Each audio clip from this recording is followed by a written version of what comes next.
નર્મદા જિલ્લાના રાજપીપળા તાલુકાના વડિયા ગામમાં બે ચકમક પથ્થર ઘસીને રૂ અને છાણા સળગાવીને અનોખી રીતે હોળી પ્રગટાવાઈ હતી. ઘાસના પૂળા સાથે પ્રદક્ષિણા કરાઈ હતી.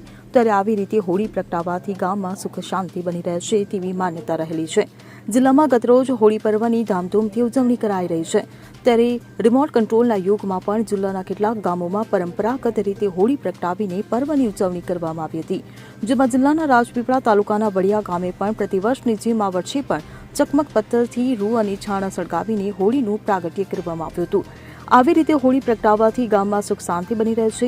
ગ્રામજનોનું માનવું છે કે આદિમાનવ વખતે કોઈપણ પ્રકારની માચિસ કે કેમિકલની શોધ ન થઈ હતી, પરંતુ જે વર્ષો પહેલા હોળીને બે પથ્થર ઘસીને અગ્નિ પ્રગટાવવામાં આવતી, તેવી જ રીતે આજના આધુનિક યુગમાં જિલ્લાના કેટલાક ગામોમાં હોળી આ રીતે જ પ્રગટાવવામાં આવે છે અને હોળીની પ્રદક્ષિણા સૂકા ઘાસના પૂળા લઈ ફરવામાં આવે છે. અને જે ઘાસ ઢોરને ખવડાવવાથી આખું વર્ષ ઢોર નિરોગી રહેશે. આમ પૂરી શ્રદ્ધાથી લોકો આ પર્વની ઉજવણી કરી હતી અને મોટી સંખ્યામાં ગ્રામજનો હાજર રહ્યા હતા અને આ પરંપરા નિભાવી હતી. આજની પરંપરા કઈ રીતે આજે વર્ષોની પરંપરા ચાલુ રહી છે? શું છે? ફાગણ સુદ પૂનમ હોળિકા દહનનો તહેવાર અમારા વડીલો પૂર્વજો વર્ષોથી કરતા આવ્યા છે. અમે એ જ પરંપરા ચલાવીએ છીએ અને અમારે ત્યાં અમારા વડિયા ગામની અંદર આજ દિન સુધી દિવાસળીનો કે બીજો કોઈ ઉપયોગ થયો નથી. કોમ્પ્યુટર યુગમાં, વૈજ્ઞાનિક યુગમાં અત્યારે પણ અમે પથ્થર ઘસીને હોળી પ્રગટાવીએ છીએ. રૂ પર એ દેવતા લઈએ છીએ, રૂ દ્વારા પાન સળગાવે છે ઘાસના અને પછી હોળી માતાની પ્રદક્ષિણા કરીએ છીએ. અને જે અમારા વડીલો જે કરી ગયા છે એ જ પરંપરા અમે વર્ષોથી ચાલુ રાખી છે. આ સાથે જે ઘાસનો પૂળો છે એ 7 ફેરા અમે ફરીએ છીએ.